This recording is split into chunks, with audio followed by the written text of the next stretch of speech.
Shilajit is amazing. It's not like most herbal supplements, and most people haven't even heard of it. But there's also so much confusing and conflicting myths out there about this natural supplement. It can get confusing and you might not know what to believe. But don't worry, I'm going to try and clear it all up for you. I'm going to cover the 5 major myths about Shilajit I've discovered so far that you're most likely to hear. I'm going to give you the myth and the truth, fact from fiction. So let's dive in. So if you don't know, Shilajit is a natural substance found in the mountains of the Himalayas, Siberia and other mountain ranges around the world. It usually comes in a little jar like this. It's formed over centuries from the slow decomposition of plants, and it's rich in minerals and organic compounds. The main active component in Shilajit that you'll probably hear about is fulvic acid, a complex mixture of organic acids that are believed to be responsible for many of its health benefits. It's known as an adaptogen, meaning it helps the body cope with stress and promotes balance in the body. Shilajit is usually advertised as a supplement that can boost your energy, improve your brain function and reduce inflammation in your body. And it's also been studied for its potential to improve testosterone levels. Lots of guys are taking this stuff and a lot of guys are reporting good results from it. But I think there are a lot of myths and misconceptions surrounding Shilajit that I'm going to try and straighten out for you in this video.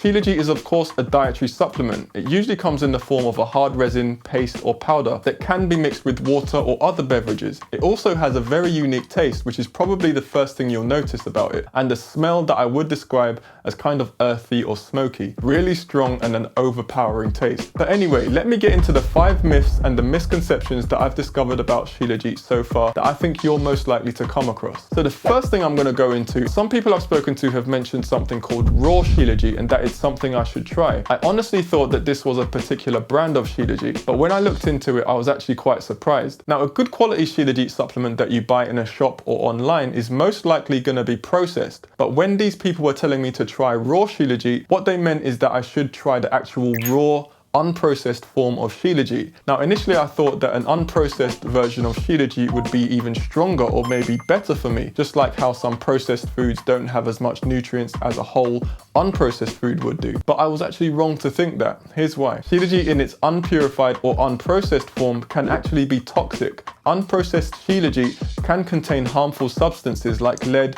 cadmium and arsenic. I actually talked about what to look for in a good quality Shilajit supplement in this video to avoid this sort of scenario of buying a toxic supplement. But don't worry, there is good news. A lot of companies today are using lab testing and showing genuine certifications to show that their Shilajit is not only clean and safe, but still packed with the good minerals and the fulvic acid that makes Shilajit what it is. So the bottom line is this: properly purified or processed Shilajit gives you all of the benefits without the risks. I personally wouldn't go for raw Shilajit. It might sound appealing, but the purified version is better for both safety and effectiveness. Let me know in the comments too if you've tried Shilajit and what have your experiences with it been like so far. Now the next one is, who is Shilajit for? You'll probably see it mainly being talked about by guys, and you'd be forgiven for thinking that this is a supplement that only men can benefit from, but that's not the case at all. I've spoken to several women who use Shilajit and have been using it for a very long time. The nutrients it contains aren't just specific to benefiting men. Shilajit can help women with iron deficiency, it boosts red blood cells and hemoglobin, which is why some people use it to treat anemia, something that can be common with women. It's also used by some women to support reproductive health. The fulvic acid it contains is believed to help with regulating hormones, along with the minerals it contains such as iron, zinc and magnesium. A study from 2022 found that postmenopausal women taking Shilajit might actually increase their bone mineral density. That's huge for fighting conditions like osteoporosis, a weakness of the bones. And for women that work out, the minerals and fulvic acid in Shilajit can help you recover faster. Now the next one is steroid or superfood. A lot of people who talk about Shilajit online and on social media tend to focus on the claims that Shilajit can boost testosterone. And for this reason, I wouldn't blame someone for assuming that Shilajit is some kind of steroid designed to make you look like The Rock or someone like that. A few people have asked me if Shilajit is a natural steroid too. I think it's a common misconception. To clear things up, Shilajit promotes general health in a natural way, in contrast to something like a synthetic steroid that someone might inject into their arms or take as a pill. There's a huge difference. If you think of it this way, steroids are like dumping jet fuel into your car engine. Sure, you're going to get a quicker, very noticeable boost, but you'll probably wreck your engine if you don't know what you're doing. The idea behind taking something like Shilajit is more like giving your car or your body a good tune-up, helping everything run smoother over time.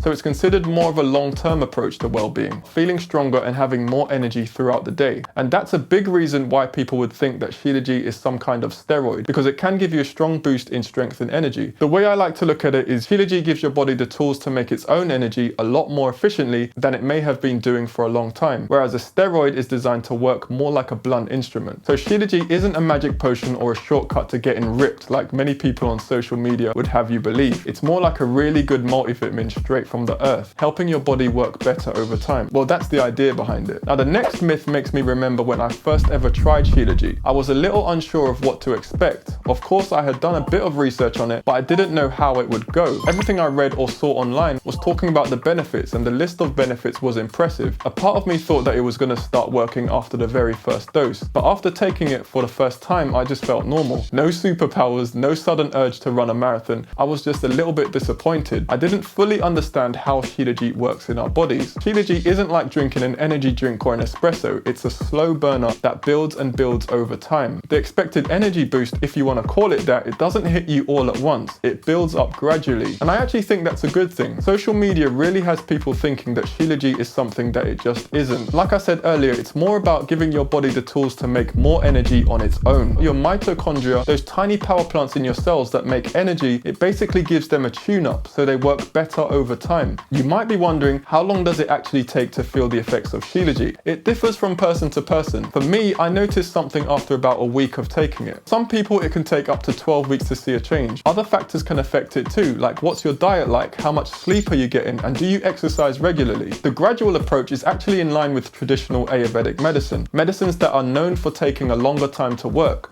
But the long-term benefits, in my opinion, are worth it. Now, the next one is all about when it comes to buying a Shilajit supplement. It's a little more complex than you might think because not all of them are built the same. First time I tried Shilajit, I bought it from a trusted friend, so I really didn't have to think about this. But good Shilajit isn't as easy to come by as I thought, and you may have to spend a little more time to find a good product. I thought at the start that all Shilajit was pretty much the same. I mean, how different can they all be? But there are a lot of dodgy sellers out there selling surprisingly inferior products that can, in some cases, be dangerous. I actually took a risk one time and bought a Shilajit product from somewhere that wasn't my usual place, and it turned out that it was a fake product. It had the look and taste of Shilajit, but when I looked closer and did the burn test, it didn't check out. So not all of the products that you see for sale are the same quality. You have to spend a bit of time looking for certain things so that you don't end up with a dud, or worse still, a product that after you take it starts giving you migraines or makes you feel sick. Another thing worth adding is that once you do find a good quality Shilajit product, start small and slowly build yourself up. Once you get into the routine of it, cycle it. Use it for a couple of weeks and then have a break from it and then get back on it. Or you could just take it every other day.